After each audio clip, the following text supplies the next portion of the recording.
Greetings. The following podcast may include stories featuring dumb people doing really dumb things, some nonsensical segments, and some saucy language. Consider yourself sufficiently warned. Now enjoy the show. And now, coming to you live from the tri-state area and San Francisco, California, it's the best part of Wednesday, Waffle Box, with your hosts, Mike Fish and Kush Hayes. Welcome to Waffle Box, the podcast where we talk about anything, everything, and nothing all at the same time. Coming up on episode 125, we learn that just because you're a Princeton professor doesn't mean everything you say is smart. The robots have made the first move in the war against humanity. Hunger Games is back in a fantastic prequel. You know, love prequels here, and much, much more. I am Mike Fish, and I am joined, as always, by the main man from San Fran. It's Mr. Kush Hayes. Kush, how you doing, buddy? What's good, y'all? Kush Hayes here. Episode 125, if I'm not mistaken. You are correct. It is the Waffle Box, the original Waffle Box to accept no substitutions because it is the people's podcast. It is also the best part of Wednesdays, coming to you all the way from the future home of Super Bowl 60. We are thankful that you listen to this. You listen to this because we are thankful for you. Is producer Lathan even here? Is he still on vacation? Still on vacation. Son of a bitch. Mike Fish, throwing back to you then. Appreciate it. Well, speaking of, look at the sunlight in my eyes. Oh my god. Sunlight gets in my eyes. Like, I mean, what's that movie where Cocoon? Is it Cocoon? I look like one of those. Ooh. There is a movie named Cocoon. With the old people and the aliens. The old people who were actually like 55. Yeah, it's pretty. And it had that fellow in it who was in everything at the time. He was in Police Academy. Steve Guttenberg. 3 Men and a Baby. Steve Guttenberg. And other such things. You know what? I don't like this lighting though. Look at this. Look, it makes me look like I've got a grey bit of my beard. It does look like you got. I'm gonna have to just keep good posture. You have to. Gonna have to draft neck it the rest of the show.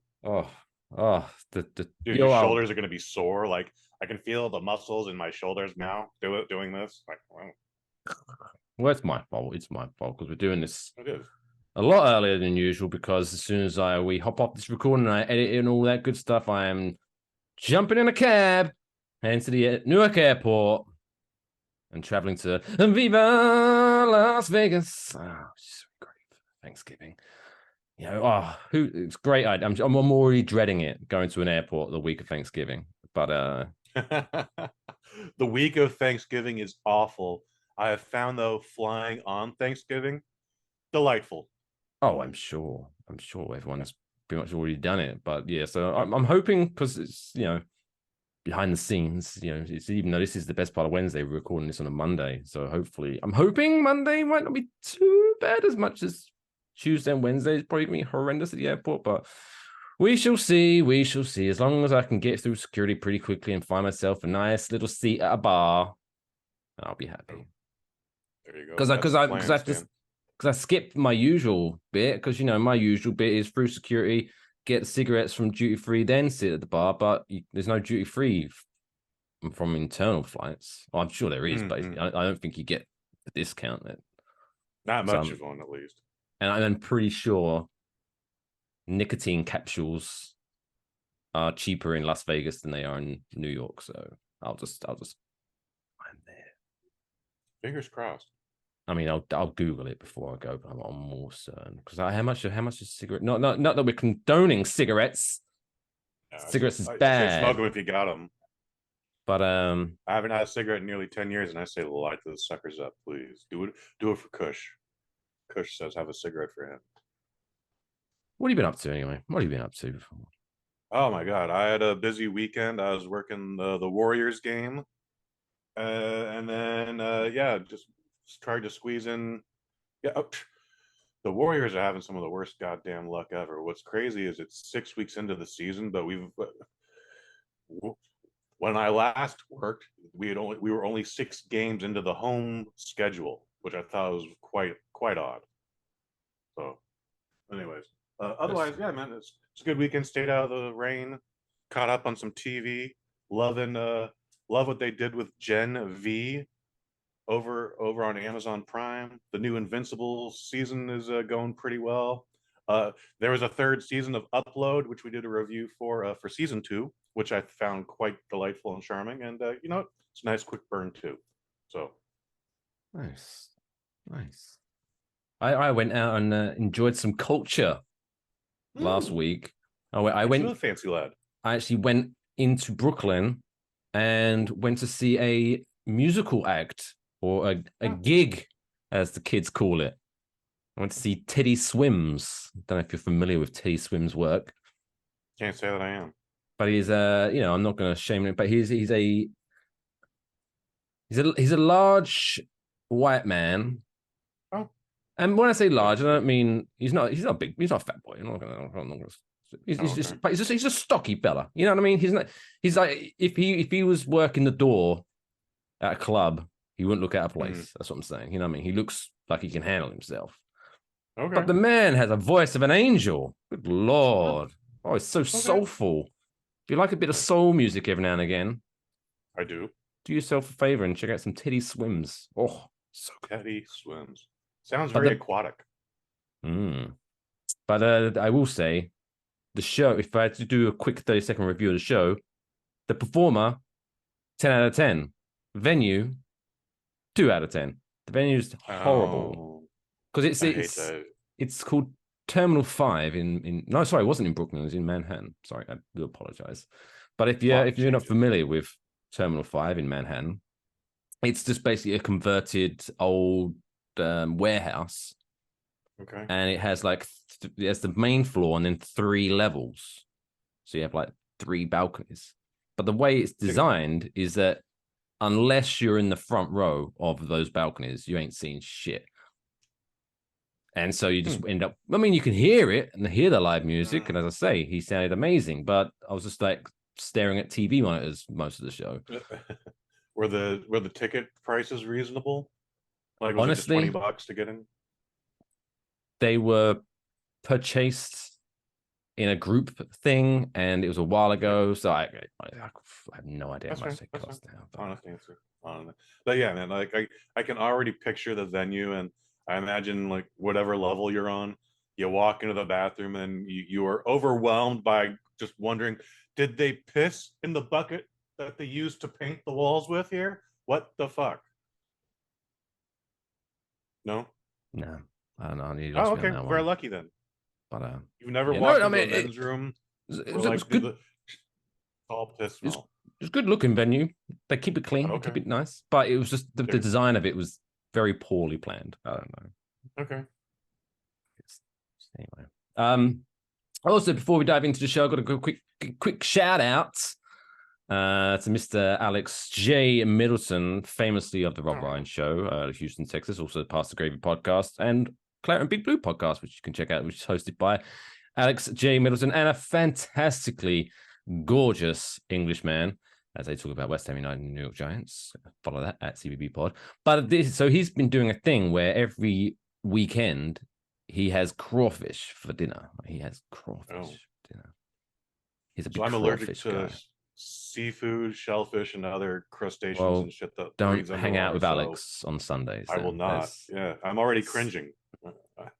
But he completed this weekend his 200th consecutive weekend of having crawfish for dinner, which is insane. 200 weekends of crawfish. Good for him.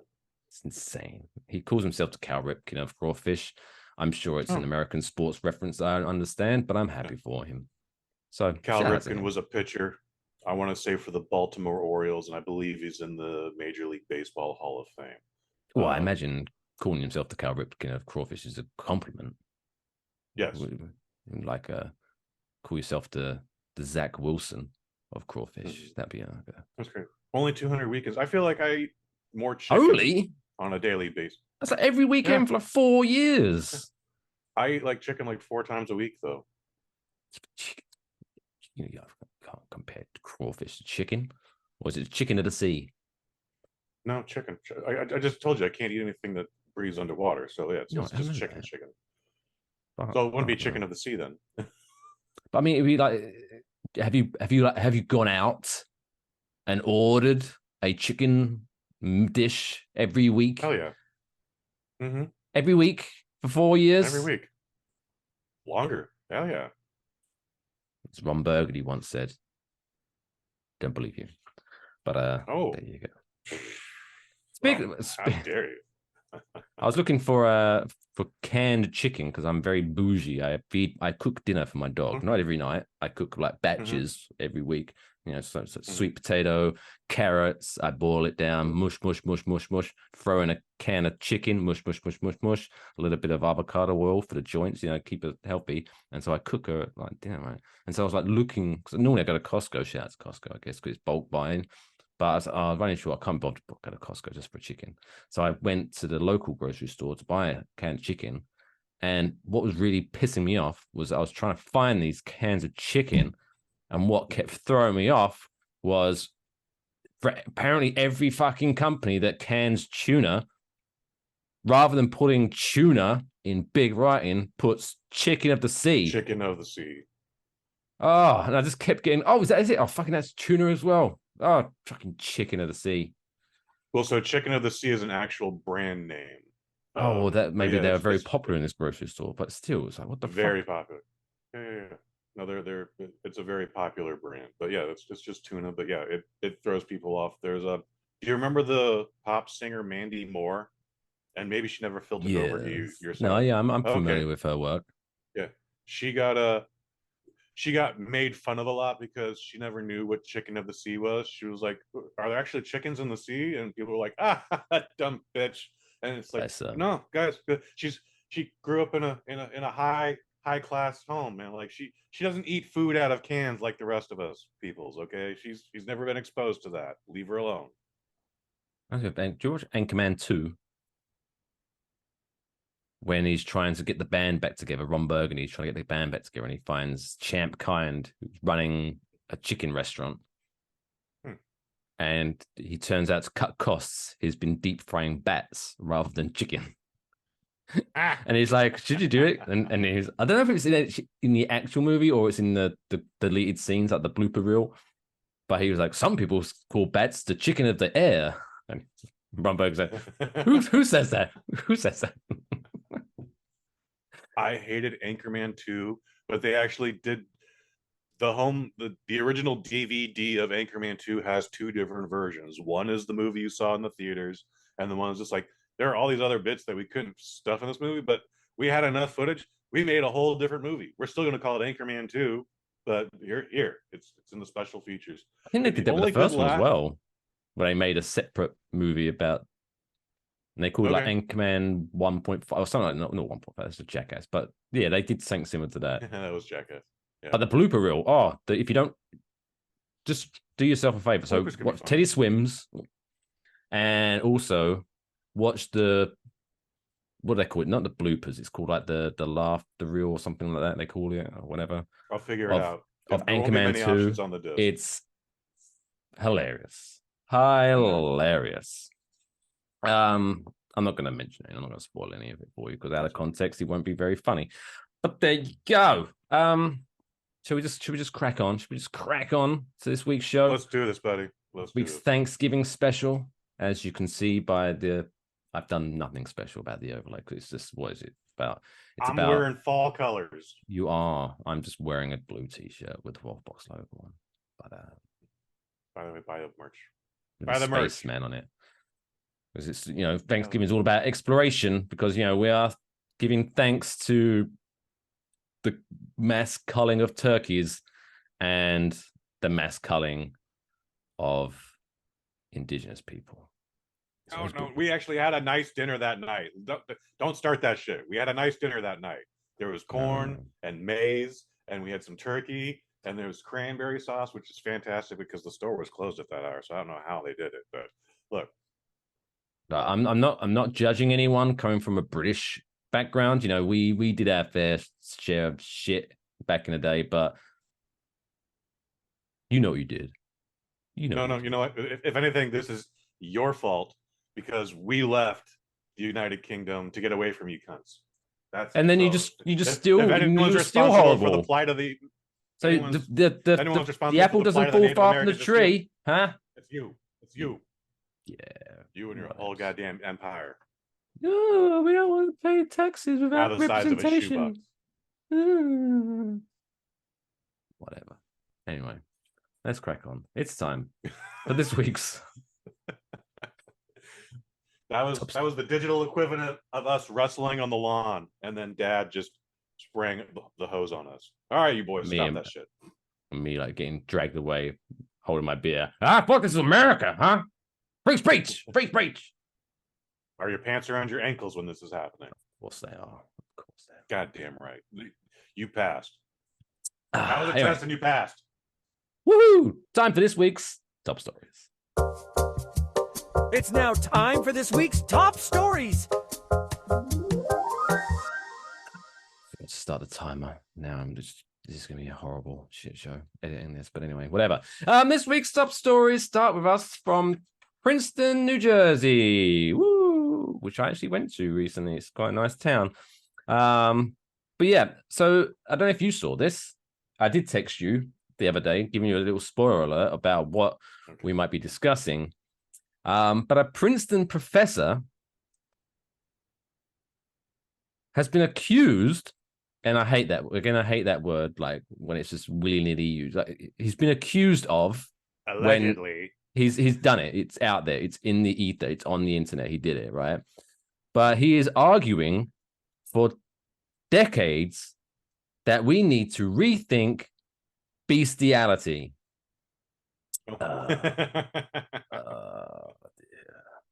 So he's become. You didn't send me the link to this. But No, yeah, we're gonna be doing a little bestiality talk. I was like, oh, I didn't know you had picked up a new hobby. We just talk about the lighter side of fucking animals. This is a nice. Getting fucked by animals. It goes both ways.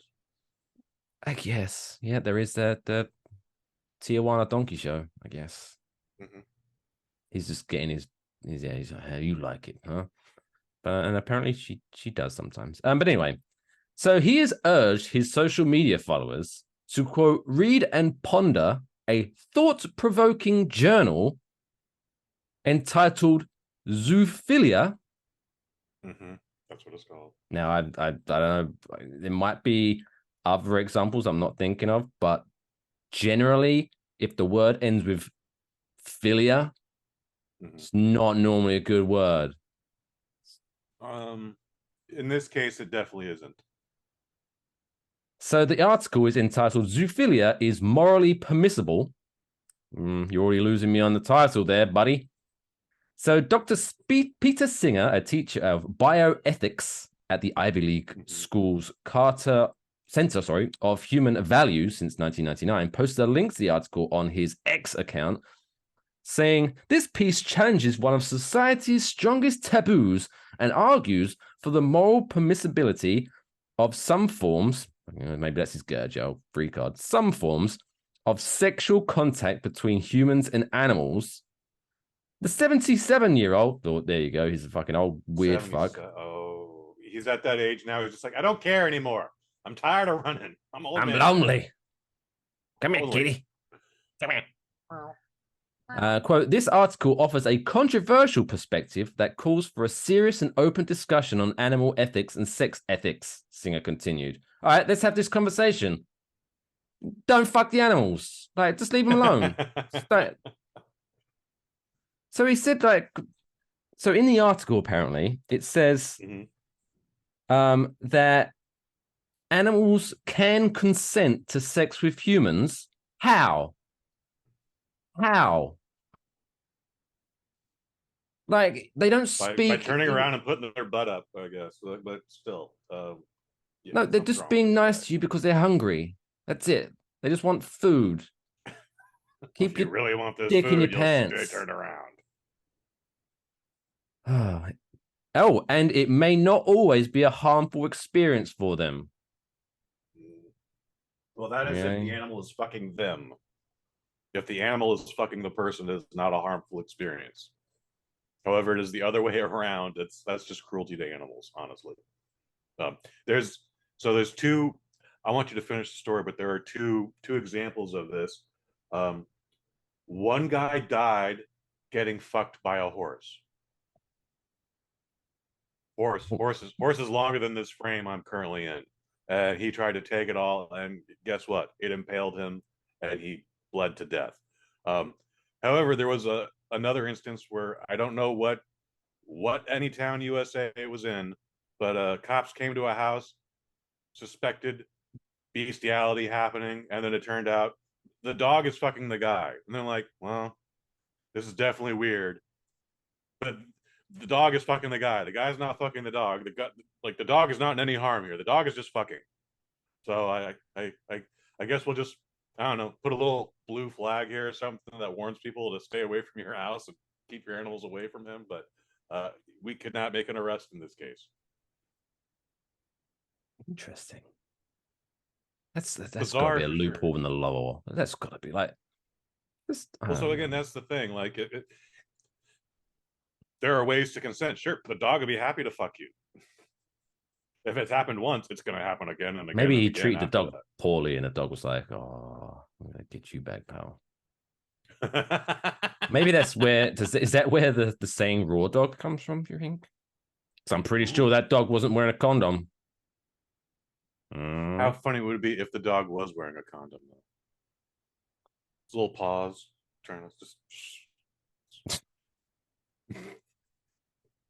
Right, okay. So I just want to. Maybe I don't want to know what goes through these people's minds, but it says apparently again in the article, quote, "The case for zoophilia being permissible is fairly robust." Is it? Is it? And commonly raised objections fall flat. What? And or are insufficiently backed up. No, no. What? I just like, like who these people go like, oh well, you know what? I like to have sex with animals, and you know the people that talk shit about it. You know, as soon as they speak, you can just pull their argument apart. No, you can't. There's no point. These animals can speak English, French, German, wherever these people are from. It doesn't matter. They can go, hey, buddy, you up for some? I'm feeling a little bit frisky. Like the animals cannot consent. Like, no, like, ugh. It's not a full flat argument. It's a pretty sturdy one. Yeah. There's a documentary series on the A&E channel about the history of the Playboy magazine and the Playboy Mansion, and as you can imagine, there's a couple weird stories where like one of the main girlfriends walked in and like she found Hef with another man. It was the 60s and 70s, and he's trying to be the king of sex, so he banged a dude one time, probably more than one time. But you know, there's a couple weird stories about, you know, some girls got taken advantage of. There was a girl who was living there, and then when she turned 18, things got a little weird after her birthday, and then that stopped. But then one night, one of the main girlfriends walked in, and she's saying she caught Hugh Hefner fucking a dog because he'd fucked everything else. Like, now I gotta see what this dog is like. Like, it's weird where your brain will take you. Like, I would like to think, you know, my brain never goes anywhere. You know, I like to strictly keep my sexual encounters between humans. That's just how I roll. Wife. That's well, she's a human. With your wife. She's a human. Very good. But you know what I'm saying, all right? But like before I would get to animals, right? Sure, right? Because like, if you're kind of thinking, you know, any hole's a goal, you know, as long as it's tight enough to get that friction going, right? Surely, you know, how many times have you been, oh, where's the remote control? And you put your hand down the side of the cushion in the couch. Who hasn't been there? Like, have sex with your couch before your dog. Like, leave your dog alone. I never thought I would ever go there. It took 125 episodes of Waffle Box, but I'm saying, hey, why don't you think about having sex with your furniture?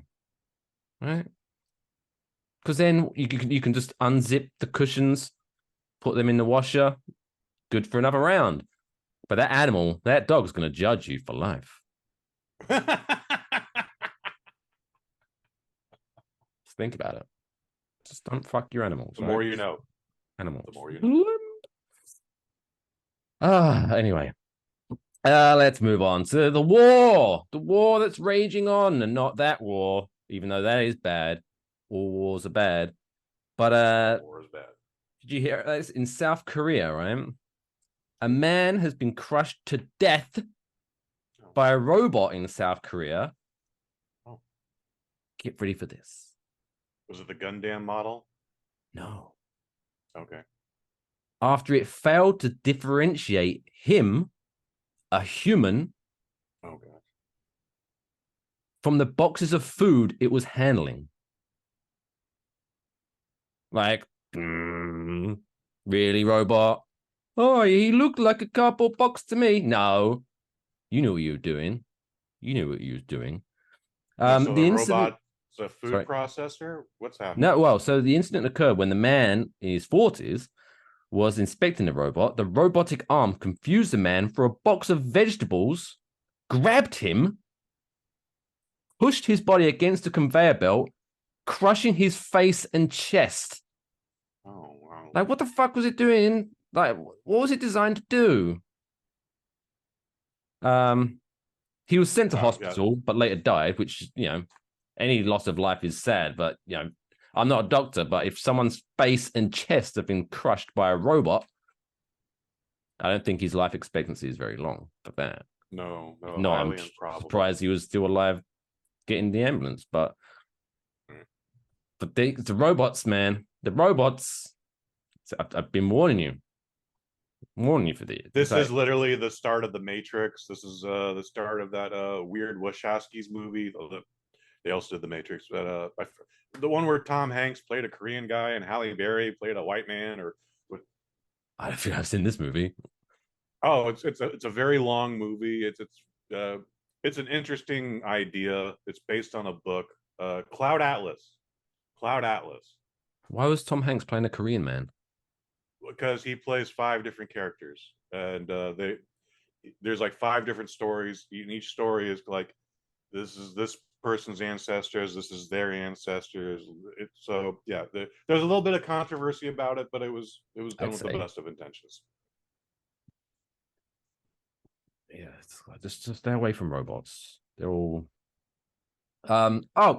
Speaking of, I was like looking up stories to talk about today, right? Mm-hmm. I'm gonna admit something that's gonna make me look bad, but you know what? We got you, buddy. Don't worry. You people have seen me at my best and my worst, warts and all, so I'm not gonna shy away from this. But I read a headline, and then I double read it. Well, let me just reenact. Measure twice, what happened. cut once. Measure twice, cut once. So the headline of this article read, Dana Carvey, Wayne's World star's son, dies age 32. Right? Mm. And I read that, and I was like, oh my God, Dana Carvey's dead? Oh, wait, it was his son. Oh, wait, that's bad too. But there was that moment of like, oh, thank God, it's just his son. Oh, wait, shit, that's horrible. It was I felt bad. I hated myself for that after that, but it was, I'm sorry. Hate yourself for that. It's a poorly worded article that also no one's going to read. Peter Carvey dead at 32. People are like, who the fuck is that? So, but it's a poorly worded title. Also, condolences to Dana Carvey's family. Yeah. That guy was on his deathbed, somehow came back from that. I'm not sure he's out of the woods or anything, but like for him to go through all that and then lose his son, that sucks, dude.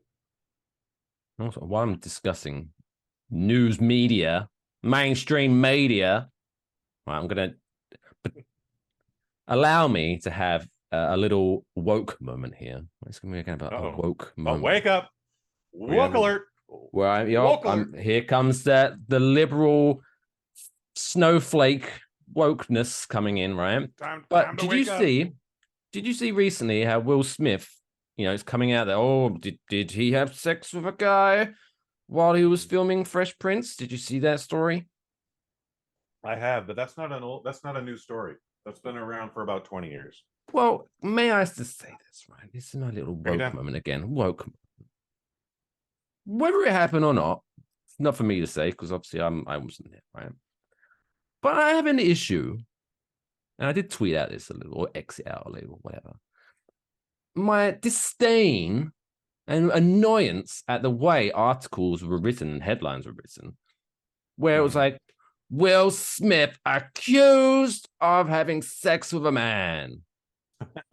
Accused of having sex. Yeah. And it's like, really, dude? Like, because whether, I mean, some words change and blah, blah, blah, but literally the definition of an accusation is when you're saying, oh, this person did something bad or illegal. I accuse you of doing this, because no one says, oh, Jeff Bezos accused of donating 50 million to a charity. No one is just, oh, he did something nice. That's nice. So it's like, unless like Will Smith was, I don't know, cheating on someone at the time, and that's bad, or he, I don't know, you see, not that I'm saying he did anything, but I'm saying, you see, where like people in Hollywood maybe forcing themselves on people and there's some sexual shit going on there. That's bad. That should be the headline. But if it's just, he was just hanging out on set and he saw a fella and he was like, oh, you look nice. And the fella was like, oh, you look nice too, Will. And they had sex. Who cares? It's not illegal anymore. I know it used to be. Obviously, if it was back in the day, he would have been. Well, it hasn't been illegal in our lifetime. So, but you know, it's like he was accused, and I will say that I'm sure there is a slight little bias going on here. Let me just say this, because who's like, let's talk about who is an actor who is gay. What's his name? Who's the guy from How I Met Your Father? Neil Patrick Harris. Neil Patrick. No, How I Met Your Mother. How I Met Your Mother. How I Met Your Father was the one after that. How I Met Your Mother. Yeah, imagine, right, if it, you know, he during. It's amazing that we both went to that character, though. I know, right? It's a bit weird, but it's whatever. We're in tune, right? But imagine it came out that during the filming of that, he had sex with a woman.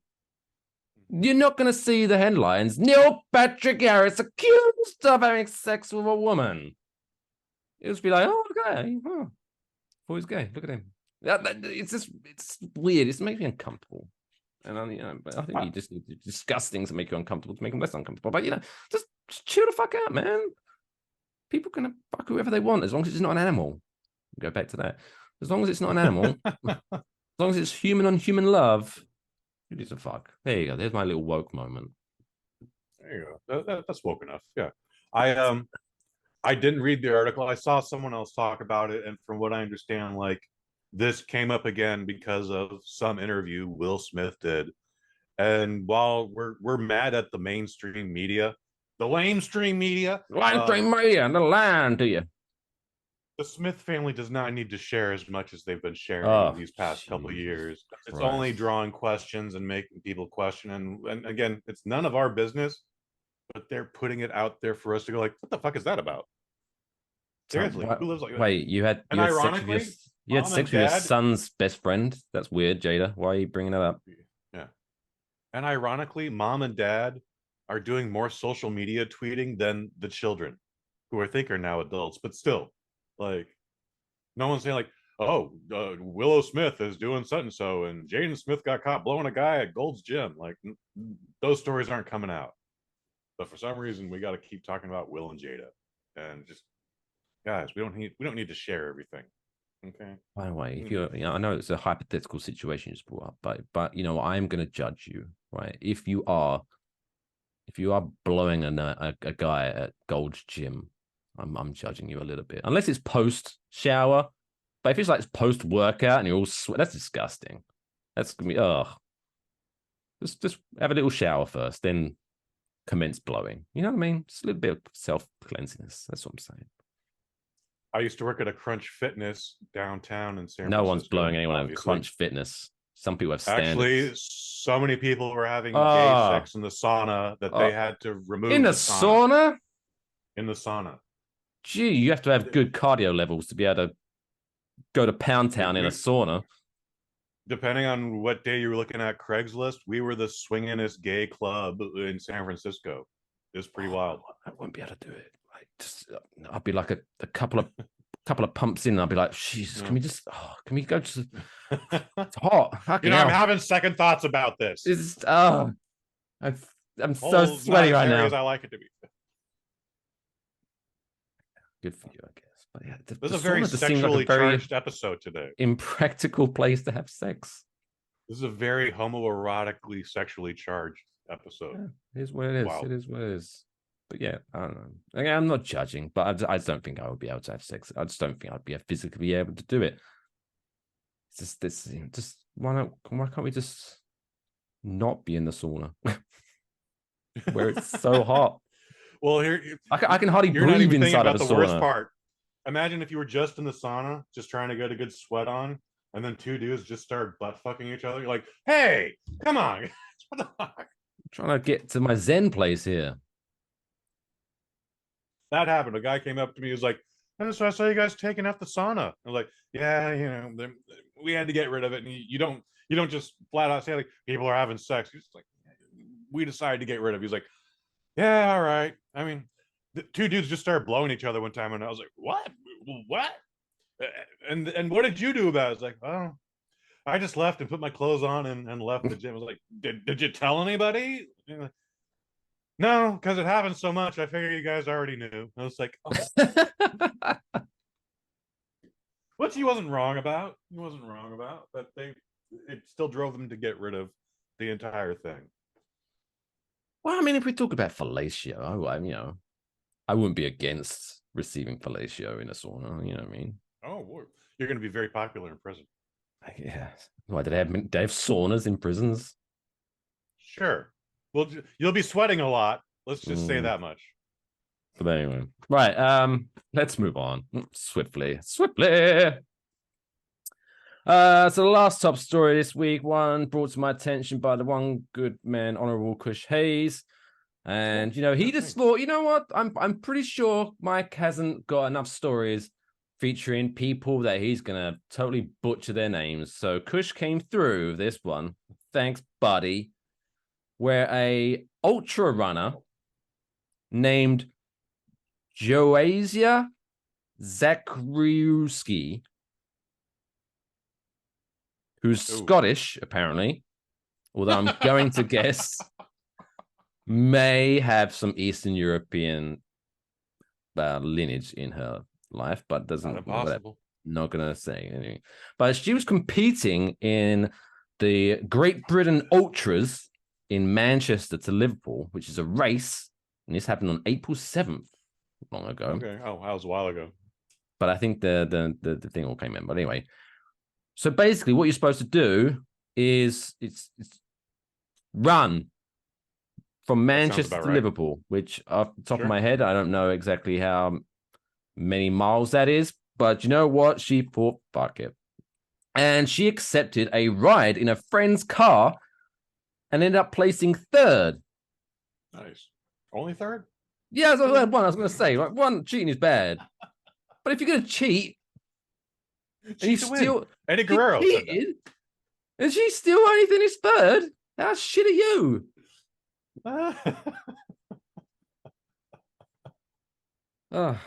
But in a letter submitted to UKA, which is, I'm assuming, United Kingdom Athletics, Independent Disciplinary Panel, the Scottish athlete said, quote, I accept my actions on the day that I did travel in a car and then later completed the run, crossing the finish line and inappropriately receiving a medal and a trophy, which I did not return immediately as I should have done.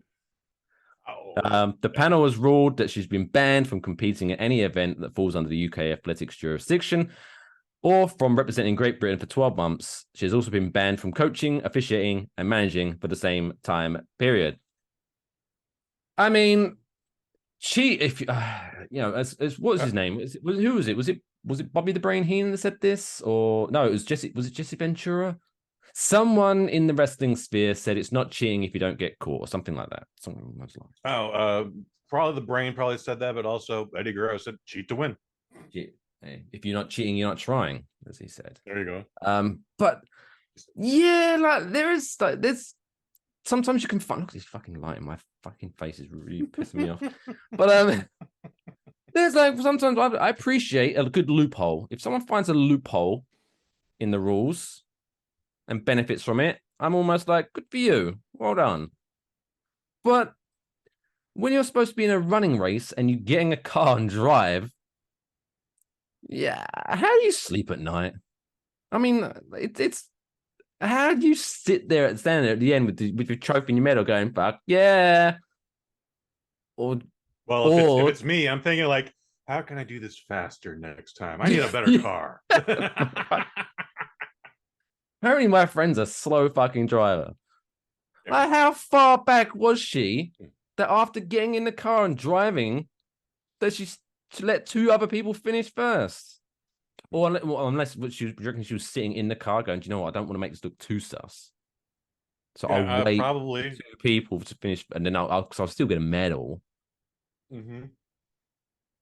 But, no, I once or twice when I was in like second grade, I looked over at the other kids' test paper and went, oh, okay, B, C, D. Well, can't make this too obvious. Better make that D and A. But you go out of your way to like get 2 or 3 wrong. But yeah. So I don't know if you're familiar with the whole Lance Armstrong controversy. The guy like won 7 or 8 Tour de France's and then turned out like he was doping like crazy. doesn't he only have one testicle as well? He has one testicle. You are correct. Yeah. Well, they tested everybody else too, and the one person that wasn't Lance Armstrong and wasn't doping ended up coming in like 24th place. Everyone else above him was on some sort of illegal performance enhancing drug. So they got awarded the win. You gotta. Did they get awarded the win? 24th place? No. Why not? If they're the only one doing it legally. Yeah. Well, I honestly don't know, but just for the sake of this story, we're going to say no. So, coming back to this story, I have to wonder what first, second, and fourth place was on to achieve their milestones for this. And then 2, you mentioned that this race happened in April, but we just found it like the other day. How is it in the age of the internet that it is still taking a pigeon's length of travel from the United Kingdom all the way to New York to get a story internationally across the pond? I don't know. Maybe it was they were like keeping it under wraps until they did the disciplinary panel bullshit and it just came out. I just Googled it, by the way. It's a 50-mile race. So 50 miles. Almost 2 marathons. Yeah, that is, 2 marathons. Just under. Who cares? So maybe she was stuck in traffic.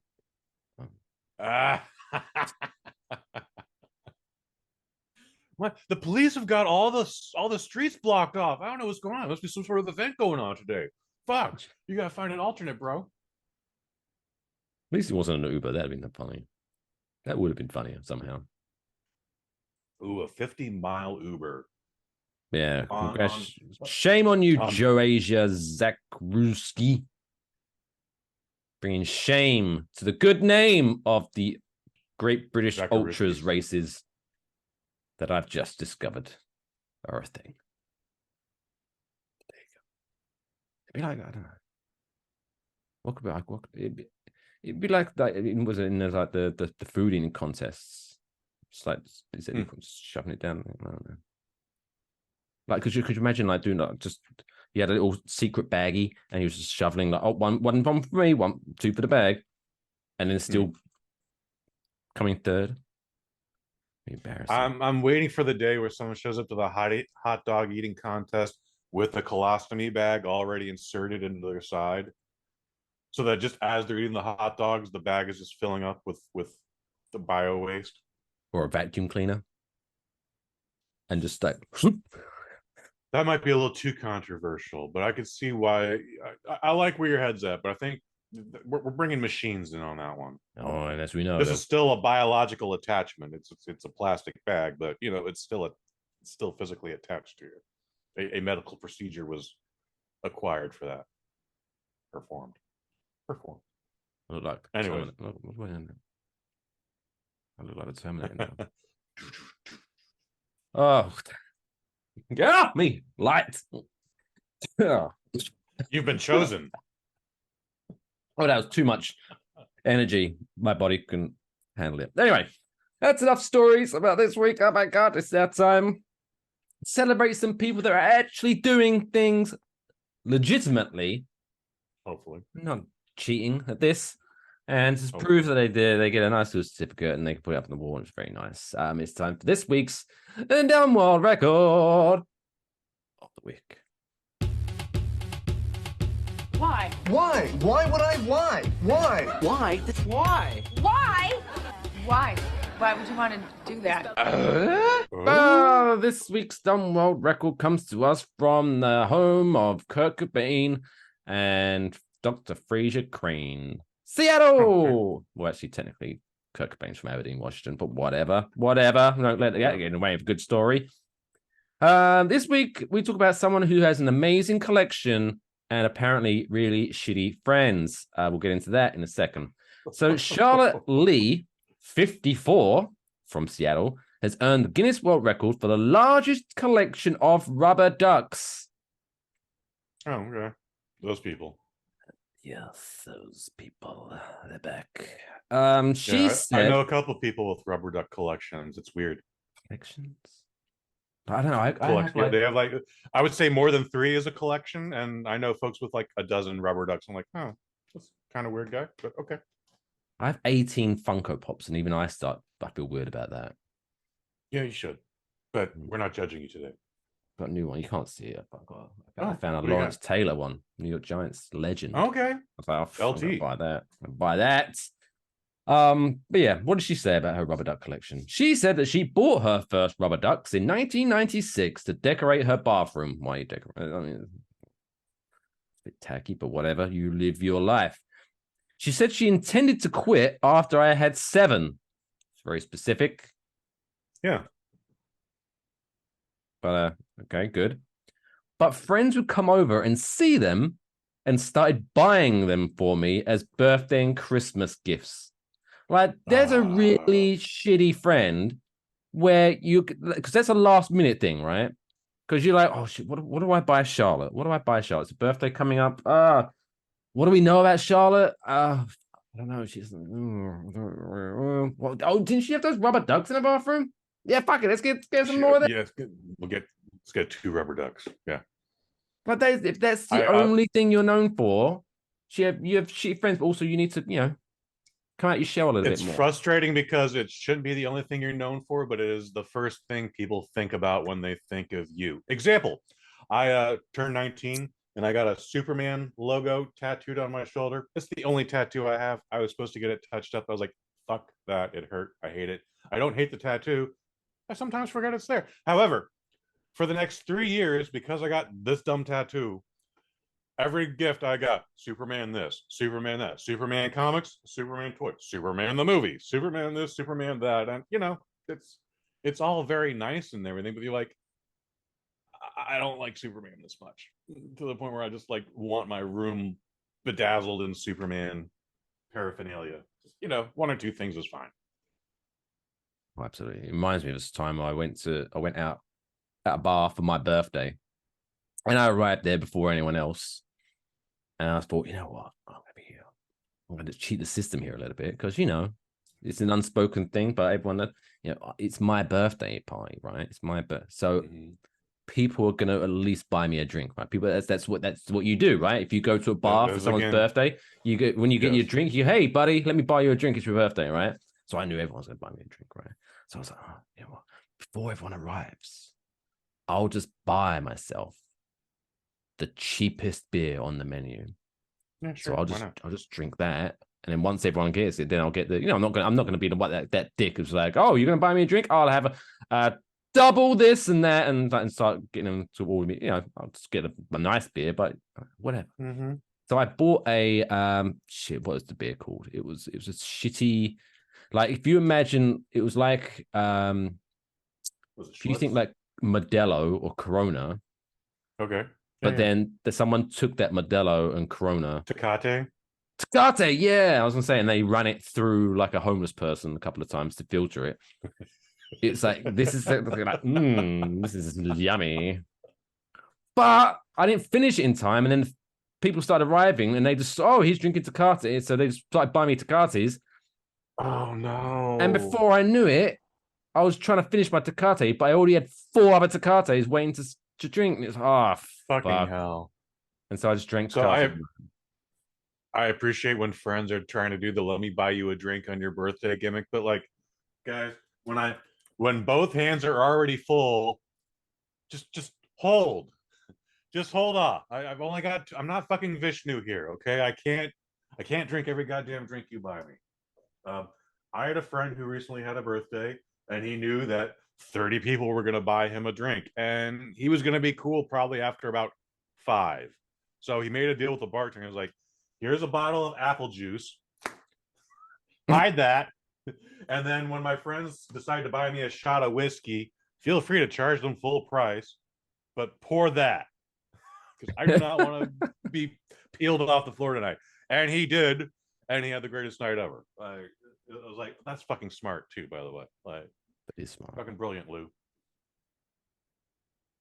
At least I think it would be like, if no matter what, if you just, hey, I'm trying to buy him a drink, I'm buying his birthday person a drink, I'm going to treat them. It's a great problem to have. Regardless of what they're drinking, I'll be like, hey, I'm going to buy you a drink. It's your birthday. What would you like? Because maybe, Oh yeah, that's also a great question. Yeah, what would you like? What would you Maybe like? you don't want a Tecate. Maybe Yeah. you want a glass of champagne. Maybe you want some Modelo. Maybe you want Jägermeister. Ew. I used to drink a lot of Jägermeister back in the day. Oosh. Oh. But anyway, Gross. yeah, Charlotte, you need better friends. Because now why'd you keep buying me rubber ducks? Because you're the rubber duck person. Yeah, because you fuckers keep buying them for me. I had 7. And now I have. I had some. And now I have. I was.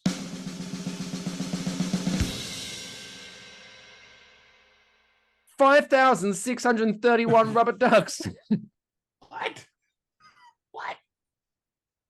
That's too many rubber ducks. Stop buying me rubber ducks. I have no room in my house. I had to buy a second house to put the rubber ducks in. Stop buying me fucking rubber ducks.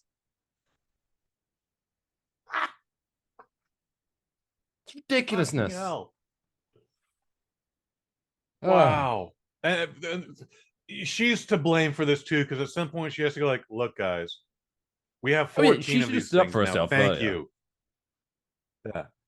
I have 14 of these things now. Thank you. But maybe a gift certificate to Starbucks would be nice too. How about that? Buy me a cup of coffee. Or just gift card if you have to. It's got rubber ducks on the gift card. Very funny. But just Ooh, okay, that'd be nice. I fucking hate rubber ducks. I bet she just sits there. Fuck's sake.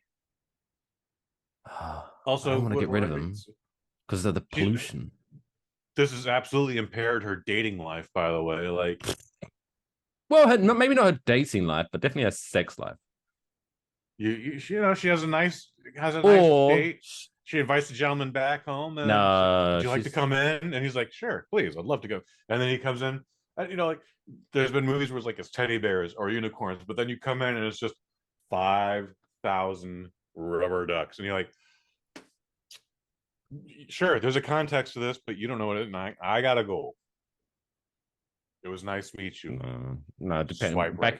Back in my dating life, Swipe left. If a young lady had taken me back to her place, and as we entered it, I saw 5,600 rubber ducks. I'm almost ashamed to say this. My brain would be like, all right, after this one time, no more. Right? I'm already here now. I've taken my shoes off. It'd be rude.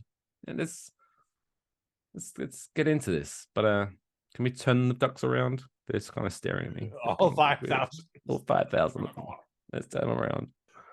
I'd be like, let them watch. But I'm sure she'd just be like, oh, should we go back to? No, let's go back to your place. I've got this construction going on at my place. Oh, it'd be like let's just go back to yours. I've got 5,000 roommates I want to avoid tonight. Yeah. Fucking hell. Anyway, congratulations. You said 5,600 ducks.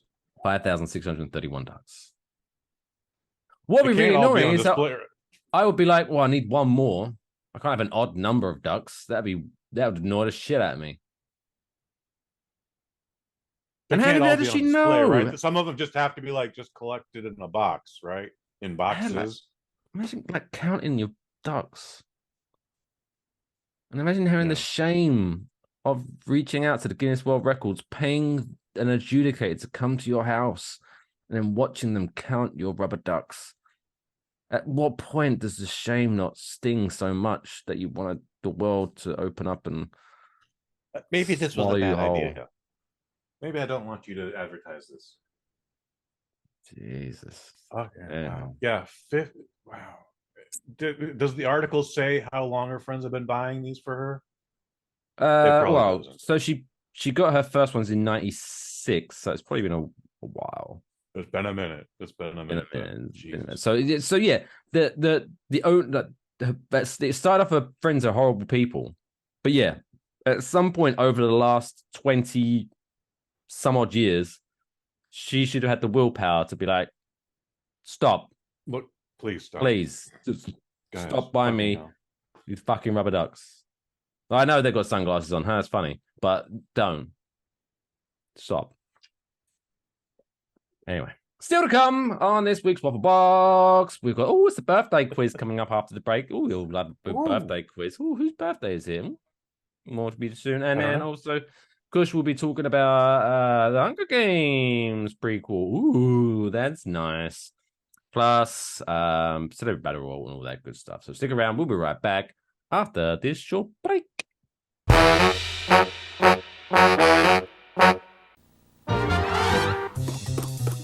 Wow, Daffy Duck! You're the greatest! Thanks. Take a check. Sure, Daffy. Just need some ID. Are you serious? How many big cartoon stars come into this store? Checks are a pain, but your bank has a better way, the Visa Check Card. And if your ATM card has a Visa logo on it, you've got one. It automatically deducts from your checking account everywhere Visa's accepted. You're despicable. Visa Check Card works just like a check, only better. What a maroon.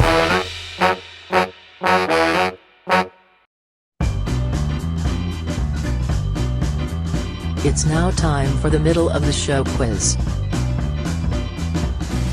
Hey, welcome back to Waffle Box episode 125.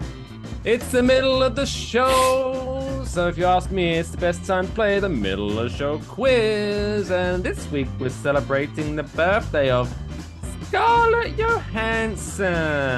Ooh, she's pretty. She's pretty. She's got red hair and she can kick people. I don't think she's a natural redhead, but I still hear where you're coming from. Well, she was in the Avengers movies, that's all I know. Mm-hmm. And well, she's... And then one time she was a blonde. So I think she's just a brunette. She's been in but things. Still, very She's pretty been in lady. Things. Yeah, very, very pretty. Also, how did the dude from Saturday Night Live land her? It's like, this dork? Wow. No offense to him, might- but even he'd be like, I'm a dork. How'd that happen? Yeah, well, that might More be power to him. a subject of one of the questions here. Don't get me wrong, it's not going to be. His name is in the question, so don't worry. I'm spoiling an answer, but anyway. But yeah, so we've got 5 questions. Obviously, the name of the game is for Kush to get 5 out of 5, if not 3 out of 5, for at least a moral victory. All the questions will be Scarlett Johansson related. Kush, are you ready to be quizzed? I am ready, Sensei. Hit the music. Question number 1. Number 1. Scarlett Johansson was born in New York, New York. The town's so good they named it twice, which they didn't actually. It's just New York is the city, and then the New York is the state. So people say New York, New York. It's New York City and New York State. They didn't name it twice. It's just named once, but whatever. I love that you messed up the rhyme, but yes. What, New York, New York is so nice they named it twice? So nice they named it twice. Not It's so not, good. no, it's great. It's a great city, though. No one but it's says, not. no one goes to New York. Oh, this is nice. They did though. Once They're like, upon a time. wow. Anyway, New York, New York, the city that's so sublime, they named We it visit every another time. Yeah, whatever. time has to But be anyway. the rhyme word though. New York was Number 1. named after the Duke of York in 1667. True. Just the facts, ma'am. What was it named before? Oh. New Amsterdam. Oh shit! Yes, and then in 1667, all the British people came like, oh, look at all these bikes. What are you smoking over there? Why are you so relaxed? Get out! We're gonna rename this New York. Exactly how it happened. Question number 2. Number 2. In 2010, Scarlett Johansson secured the role of Black Widow. But in which movie did she make her Marvel Cinematic Universe debut? Iron Man 2. Oh, look at you. You know your stuff. I had no idea who she was at the time. I mean, I knew who she was, but you know what I mean? I was like, who the fuck is this? Is she a superhero? She's like, whatever. Doesn't matter. Anyway. I understand. Question number 3. Number 3. Did you know Scarlett Johansson, she does music too? She's a musician. She does music. Oh, I actually didn't know that. Neither did I. Thanks, Wikipedia. In 2008, Scarlett Johansson released her debut album, quote, Anywhere I Lay My Head, featuring the song title, Town with No Cheer. Aww. Okay. What town was the TV show Cheers set in? Boston, Massachusetts. Oh, he's 3-3. Oh, he's cooking. Oh. He's cooking today. Kush is cooking. You can smell what the Kush is cooking.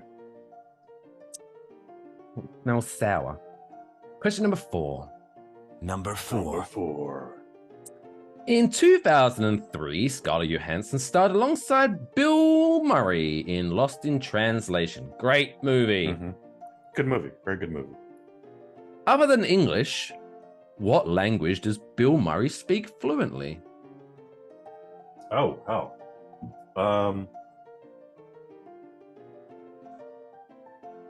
gonna guess Polish. I honestly don't know. Oh, yeah, I don't know. He's French. from Chicago. That's why I went Polish. French. Oh, okay. I know. I found this out myself first. I was watching. There's a thing on YouTube called Eli Manning Show or something like that. I can't remember what it's called. Eli Manning, former New York Giants quarterback, talks to celebrities about their stuff. And then he was walking around New York with Bill Murray, and they were on the Staten Island ferry. And all of a sudden, there was like this group of, I don't know whether they were foreign exchange students or tourists, or whatever. They were young French women. Mm-hmm.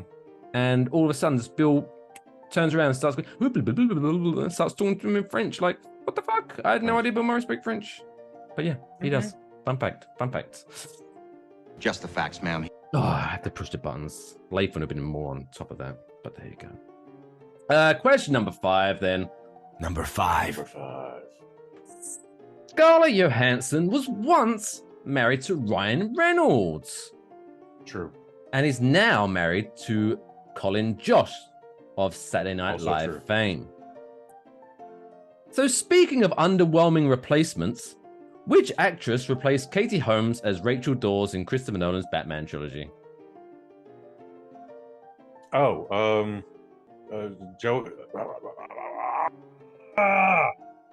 I know this person's name. Maggie Gyllenhaal. Hey! You win. 4-5. Literally tripped on that last one. Like, oh my god. And if Colin Jost just happened to listen to or watch this podcast, man, I was talking shit, but mad respect to you, sir. I was gonna say, like, I made fun of you. I jested about you being an underwhelming replacement. But to be fair, if I managed to bag Ryan Reynolds' ex, I would be like, wow, really? You're replacing him with me? But yeah, no. Hats off. If I was wearing a hat, I'd take it off to you. Respect, sir. Respect. He's got the LD. It's just like, wow. And he's got, because you can't, it must be there, right? Because no, they say, oh, women like a man with a sense of humor. Mm-hmm. Ryan Reynolds' sense of humor is pretty good. So it's I'm not a funny like, fucking guy, but no one's ever dated me for my sense of humor. No. I mean, it helps. It does. It's good in But yeah. conversations. But yeah, your swordsmanship is what's most important. Let's just say that. Let's move on. Just like the old man. Let's move on to some celebrities getting their fists dirty. Getting Hunger Games. No, that's right. So, We're gonna fit 4 celebrities against each other in a segment that we like to call Celebrity Battle Royale.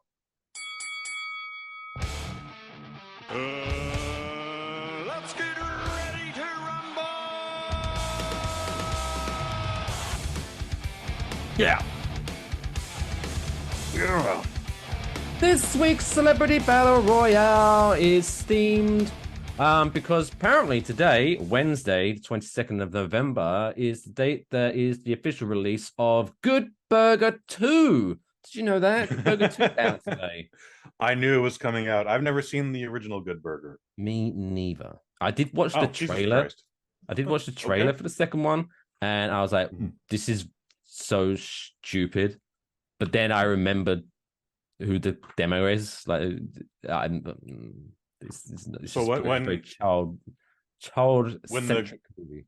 Yeah, when the made by Good Burger Nickelodeon. movie came out, and when those guys, Keenan and Kel, were doing their TV show on Nickelodeon, as you just mentioned, I was literally just out of that age demographic. So I have worked with Keenan Thompson, though, and I can tell you that man does not disappoint. I've never heard anyone say a bad word about him, and I will not be the first to do so either. He was a very awesome person. Spent 20 seconds with him, but still, yeah, dude was nothing but nice. He does really nice voiceover work for Carvana. I think is it Carvana? Oh, okay. He's in a lot of Auto Trader. Apologize. Fuck you, Carvana. Okay. Getting free plug. No, it's Auto Trader. He's very funny, man. He's a very funny man. But yes, so the theme this week is it's Good Burgers 2 release. So we're talking about fast food mascots that are going to get dirty today. Ooh. Fuck yes. I'm in. The 4 contestants this week are Ronald McDonald, the Burger King, Chuck E. Cheese,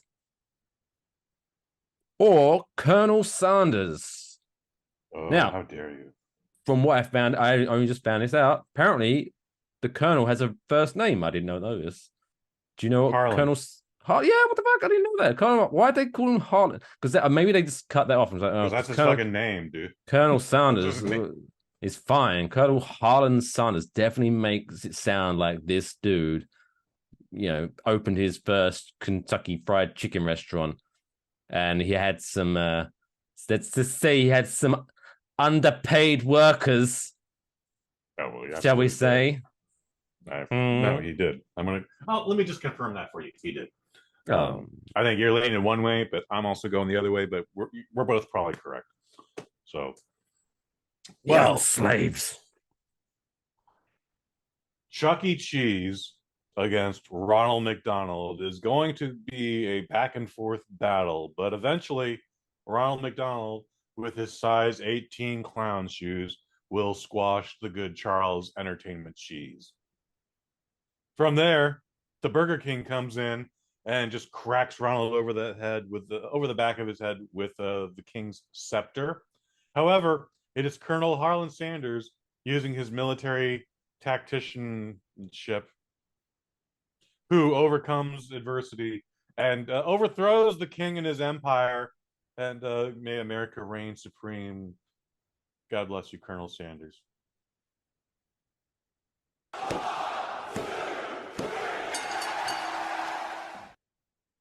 And then he was like, "Get my championship belt, boy!"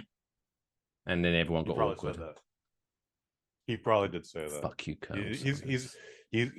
He's a man of his time, and unfortunately, that time is 1932 or whenever it was.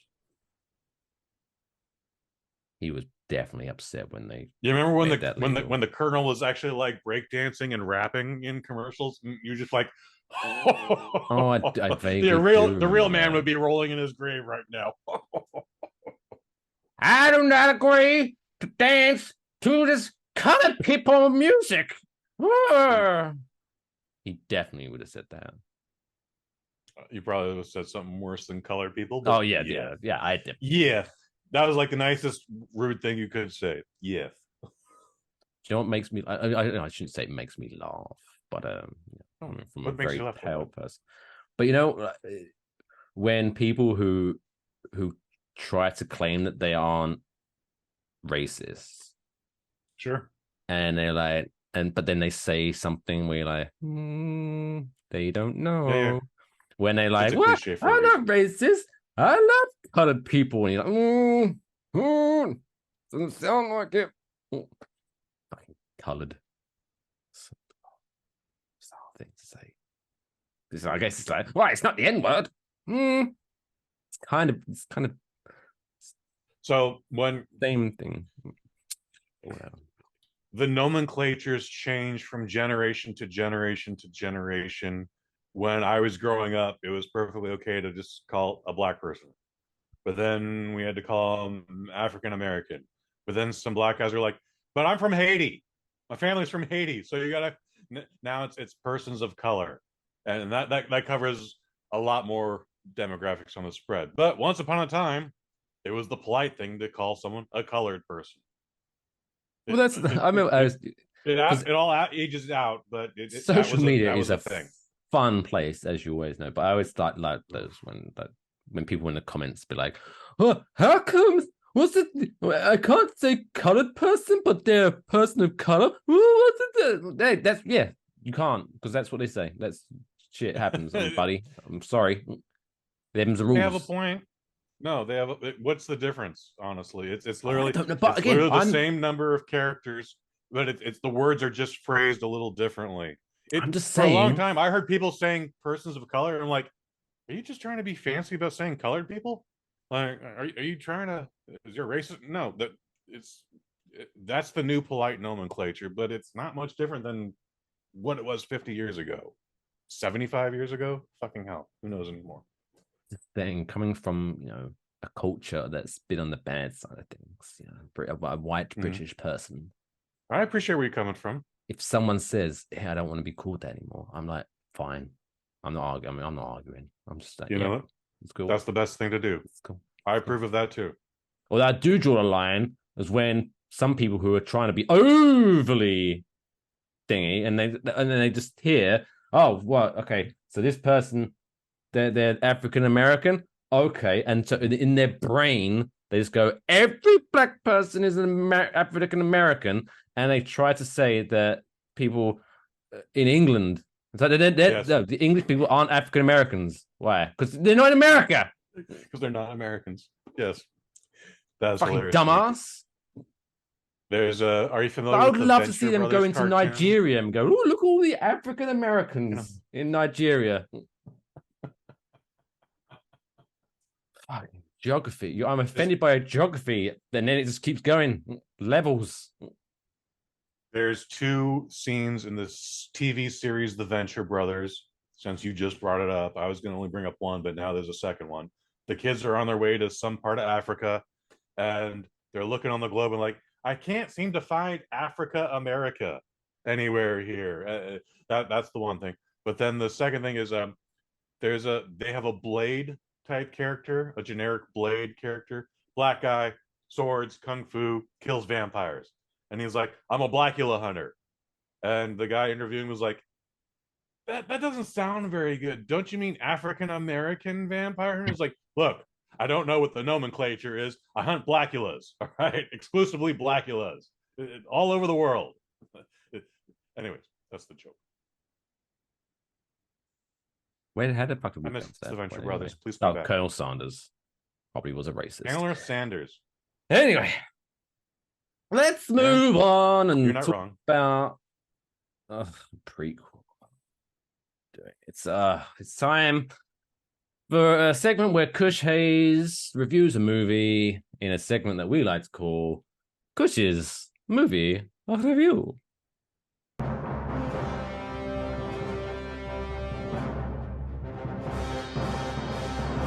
Kush's movie review.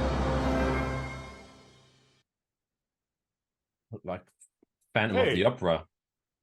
Hey, not about you, man. Yeah. I love what you're doing with the sun in this episode. I got the mood thing. Anyway, hey, welcome to Kush's movie review. If you are watching the standalone version on the YouTube, don't forget to hit the subscribe button, hit the thumbs up, and let us know in the comments what you thought about the review or what you thought about the movie. This week's movie is, I have to write this, The Hunger Games, The Ballad of Songbirds and Snakes. A movie about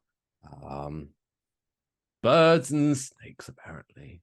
It's not a song. It's a ballad. It's a ballad of songbirds and snakes. So this is apparently a musical, which is exciting. Wait, it's not a musical. It's kind not. No point. They're like, I will be a tribute. Will you be a tribute? Yes, I will. Na, na, na, na. Jazz hands. I would have loved that. However, no, but there are like 3 or 4 musical numbers in this. But they're not like what you just described there. So that would be great. What is Woody Harrelson doing? Is he goodbye? Oh, he's kind of good, buddy. He's on the fence. Is Woody Harrelson in this? I don't know. He is not, nor is his character. So if you remember anything about the original Hunger Games, I am listening that way, but I am just moving things so the sun doesn't like okay. No, I wasn't looking at you. Don't worry about it. Man. Yeah, you were.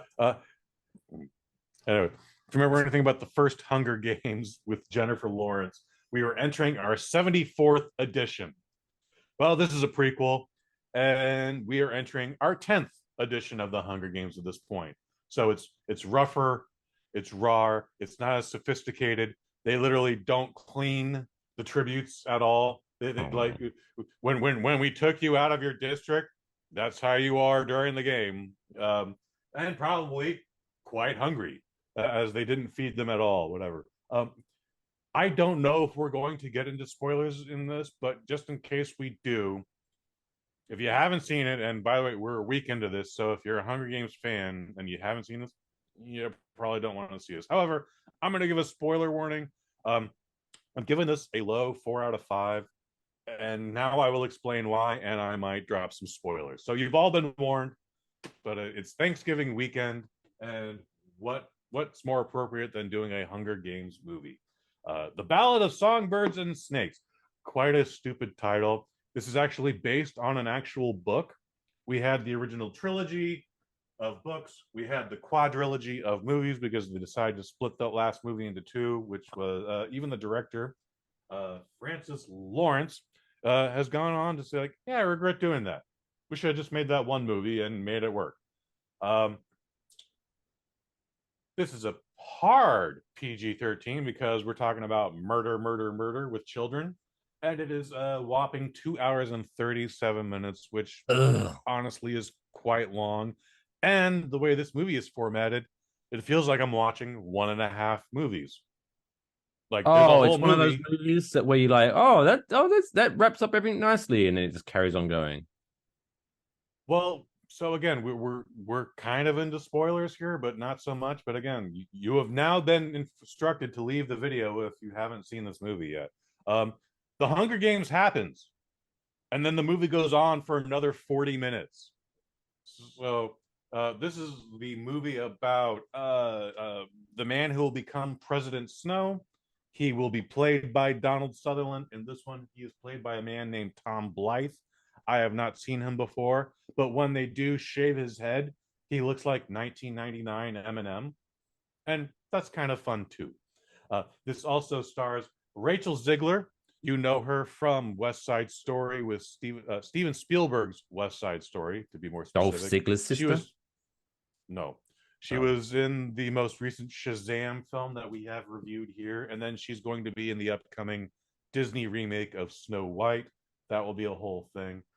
Viola Davis, who I think is given the best goddamn performance of the year. She's not going to get nominated for an Oscar, unfortunately, but she is chewing up all the scenery. And if there's anyone more excited to murder children, it is her. and I'm like, she is the villain you love to hate, and she is just having the best time up there. And then I do love Viola Davis, so we'll say that. You know, man, if there's a reason to watch this movie, it's her.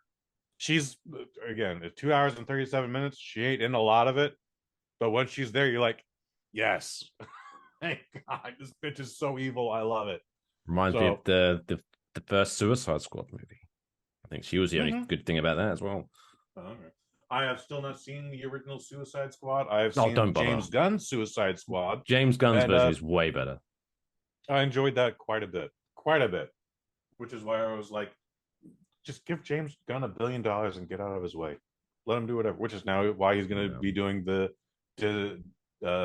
Detective Comics cinematic universe. Anyways, again, this movie is directed by Francis Lawrence. He has actually directed the previous 3 Hunger Games movies. This is written by 2 guys named Mike, last name Leslie, last name Arnault. I'm sorry if I mispronounced that last name. My handwriting is terrible. But this is based on an actual book by Suzanne Collins. Like I said, the first trilogy of books was very successful. The quadrilogy of movies was very successful. And then they're like, write another book, bitch. And she did. And it was this one. There's apparently no more books currently published. So do we get a sequel? It's up in the air. You can do anything with this fucking series, to be quite honest. But there's no more books as of this point. So unlike Fantastic Beasts, unlike the original Star Wars prequels, and like you, Mike Fish, I fucking hate prequels. My biggest complaint is let's not go backwards. Let's just please go forwards. However, this story goes back far enough where you're like, I'm very interested in what's happening here. Again, it's raw, it's gritty. The guy who will be President Snow later in life, he is very much on that fake it or make it lifestyle where he's getting ready for his big day at school, where he's supposed to be the top graduate, and then the capital just keeps changing their minds. However, they do a big thing where like they open up the refrigerator and she's like, there's a box of baking soda and like half a slice of moldy bread and maybe a dead rat or whatever. And he's like, maybe I'll skip on breakfast, but get mom something to eat. And when he finally is at school, like, good morning, Snow. What did you eat for breakfast today? It's like, I had a 16-ounce sirloin steak and didn't eat half of it and then threw it away. And you're like, all right, they're doing something with the character. He's very fake it till you make it. And again, spoiler alert, he will make it way down the road. Future President Snow is one of those. He's in this situation where like he's the best student in his class, despite his upbringing. He's supposed to graduate from fascist college, whatever it is they're calling it these days, and he's supposed to get like a nice. That's why we're friends. Supposed to get a huge grant scholarship with it, like enough to help pay for his rent, get his mom the medication she needs because she's super duper sick. That old cliche. And just like maybe buy his sister a new dress. Yeah. Anyway, but no, the Hunger Games, which is now going into its 10th year, as I just said, is in a weird position where the ratings are failing. Guess what, Mike Fish? No. People do not want to see children get murdered. What? In fact, they bring up several instances where, like, last year you put an infant in the games, like a 1 to 2 year old child was just crawling around going goo goo gaga and then just got stabbed with a trident or whatever happened. They don't show up, but you're like, wow, you really put like a 2-year-old in there. Okay. 2 contestants that stand out wildly is one chick who's I think like 8 years old. It has been I've heard other people review this and allude that like she's got Down syndrome. I don't know about that, but she's definitely like the youngest child in this. And then spoiler alert, nobody kills her, but she does get drowned in poisonous snakes. Maybe those snakes bite her. I don't know, but like a wave of snakes, dude. Just like imagine this entire screen, Mike Fish, of just snakes filling up, and you're like, I don't know. Well, Kush is in there somewhere. He clearly can't breathe, but he's dead. Sorry, pal, you're dead. And And then a woman who she's definitely sick with something. One of the correspondents jokes that she's got tuberculosis. It doesn't matter. Like this bitch is literally just on the ground the entire time, just coughing and spitting and like going, I've been better. Sounds like she needs more cowbell. She could use a lot more cowbell for sure. So we're dealing with stuff like that. Again, it's the past of the past. So it's nothing sophisticated. That first Hunger Games, like virtual hologram dogs, like again, the holodeck of the Starship Enterprise from Star Trek The Next Generation is that entire field there. Like, oh, these kids are being slow. This one bitch is hiding. Let's just send fireballs after her. She's winning. Let's send a pack of angry dogs that don't exist after her, but that will absolutely maul her. None of that exists here. You're seeing the grittiest side of the Hunger Games. And then once it's over, there's like another 40 minutes to this movie, man. And you know what? Like I said, this is a movie and a half. And I kind of wish they just ended at the end of the Hunger Games and then just did another movie. This movie gets to explore the world a lot. You're exploring the world of Pan Am. The previous 4 movies, you saw a little bit of some of the districts. You saw a little bit of the capital, but most of that movie is the games. The next 3 movies is, again, a couple scenes in the district, and then everything is underground with the revolution. You actually like, oh, hey, there's actually like a nightclub here in District 12 where Rachel Ziegler performs. Oh, and because she won the Hunger Games, as we've said, this is spoiler alert, all our shows are sold out now. Everyone is seeing Rachel Ziegler. People are going out of their way to see her. Like you can't stop folks from loving her character. And it just goes on and on and on. Like I said, I hate prequels, but as far as this goes, I enjoyed it. I wanted to know more. You're invested in the character that you're supposed to love to hate, and it's a different film, and you can absolutely, it's shown that you can do much more than this, than just showing like, you know, children getting murdered. There's a lot more going on here. You can show like how currency is earned and spent. You can see how people get their food. You can see how they're buying clothes, how they're making clothes, etc., etc., etc., and then just what you got to do to survive, whether or not you're in the Hunger Games. So, like I said, I'm giving this a low 4 out of 5. Viola Davis is the best part of this movie. Peter Dinklage can be fun. He's definitely playing a Tyrion Lannister type, but Viola Davis is the best thing about this. Rachel Ziegler shows why she is a star. She performs a lot of singing. She does a lot of musical numbers in this.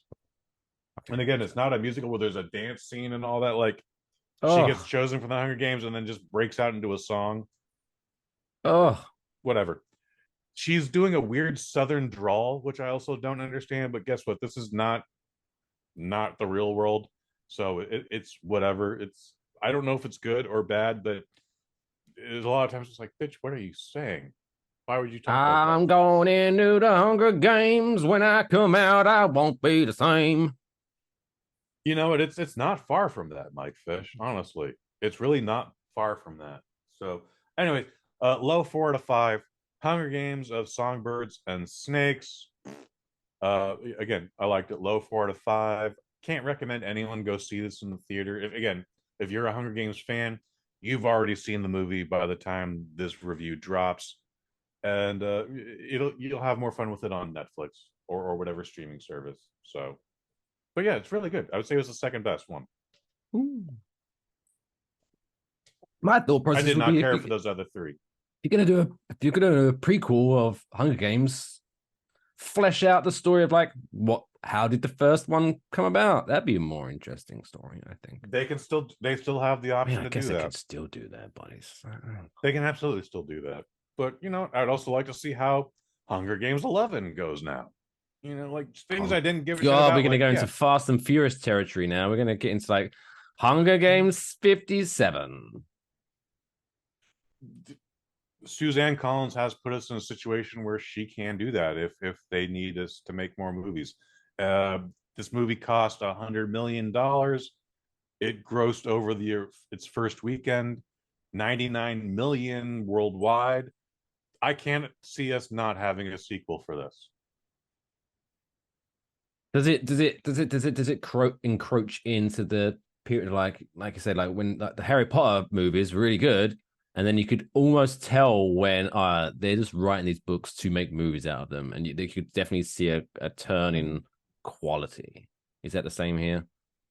That's definitely here. Yeah, no, they definitely, again, because of the success of the books and the success of those movies, they made a fourth movie just to make another movie out of. They made a fourth book just to make another movie out of. That absolutely happened here. However, they did it better than the Fantastic Beasts series, and I actually liked Fantastic Beasts over Harry Potter. It was a little more adult. It was a little more grounded because of current events and a pandemic and a controversy with one of the stars. They had to like change things, and it got mixed and muddled, and it felt weird. So yeah. And then Dumbledore was accused of doing something with another man. Dumbledore was accused of having a loving homosexual relationship. I don't know. So what is it? Four out of 5? Low 4 out of 5. But I enjoyed it a Hunger lot. Games, Ballad of Songbirds and Snakes. You have and there's a lot of snakes in this again. Like again, an 8-year-old child drowns in snakes. Again, I'm sure she gets bit by them because they're all poisonous. But like, no, that bitch, like, even if they don't, she can't breathe under 150 pounds of snakes. Like that should happen. Do you drown in snakes, or do you get suffocated by the snakes? This movie is if your daily mantra is "fuck those kids," this is your movie. This is "fuck those kids" the movie. It's going to be the alternative title in it should have been. countries. I was trying to open with that, but I kept getting distracted. My bad. Well, there you go. Check it out. The Hunger Games, The Ballad of Songbirds and Snakes. Low 4 out of 5. All right, let's wrap this show up by making Let's wrap ourselves. We've discussed a lot of this show. We've all grown as humans, I feel. So let's just end the show by giving everyone the warm and fuzzy feels. And talking about this week's feel-good story of the week.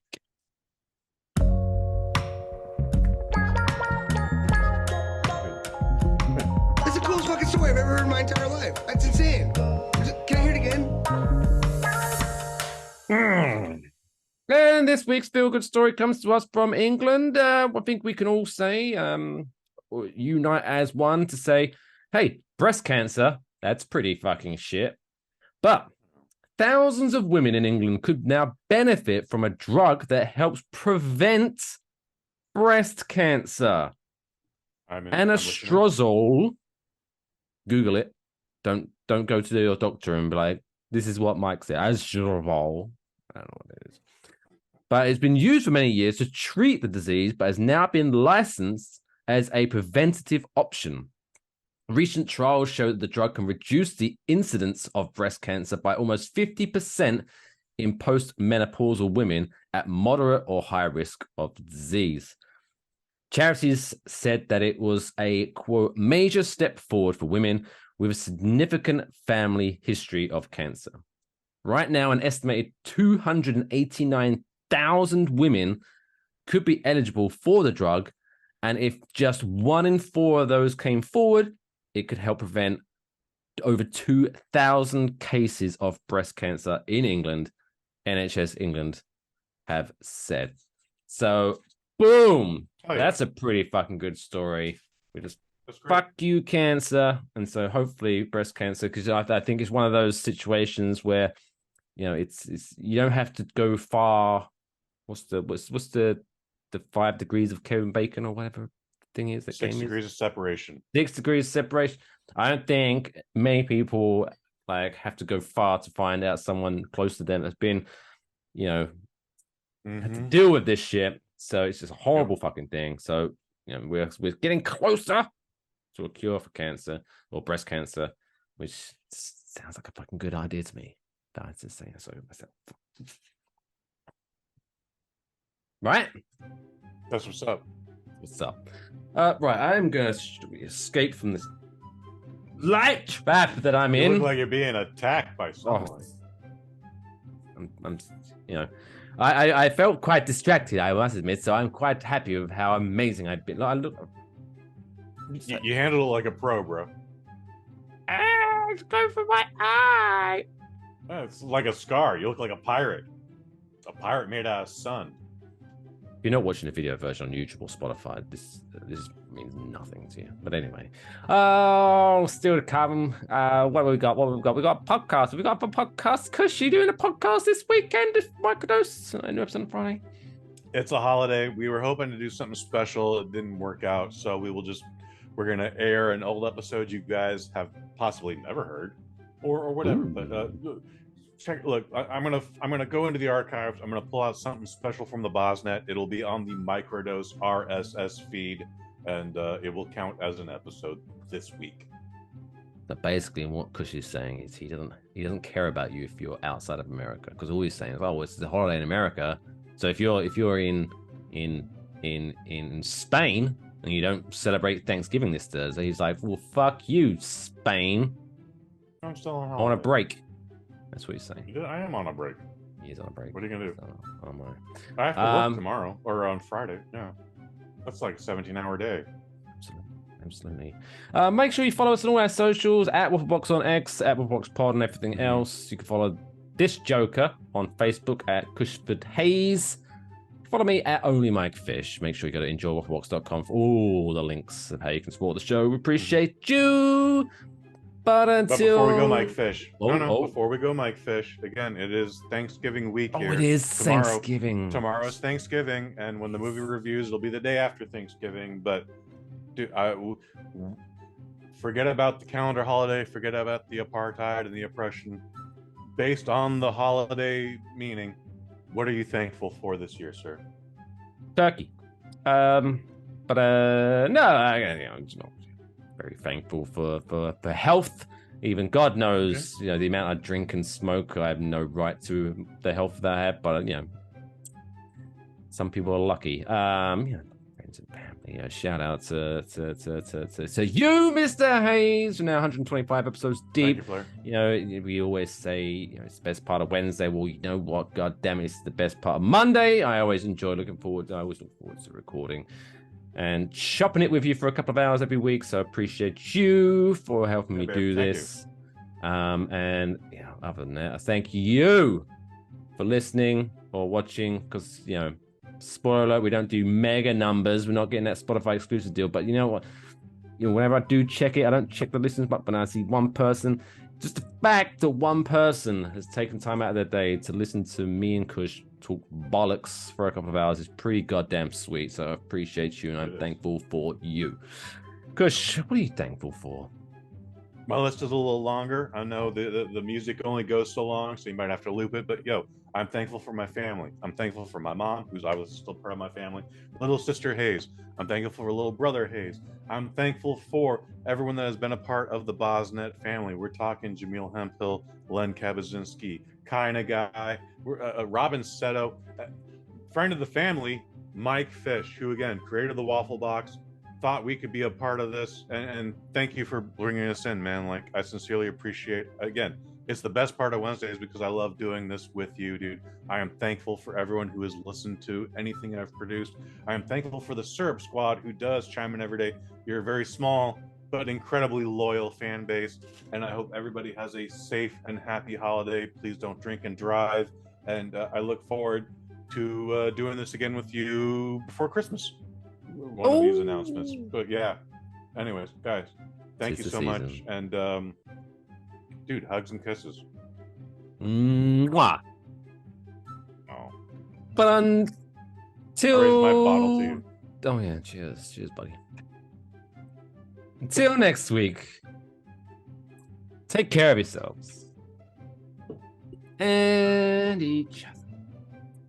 All right, fuck it. I'm off to Vegas. Bye. Go! That's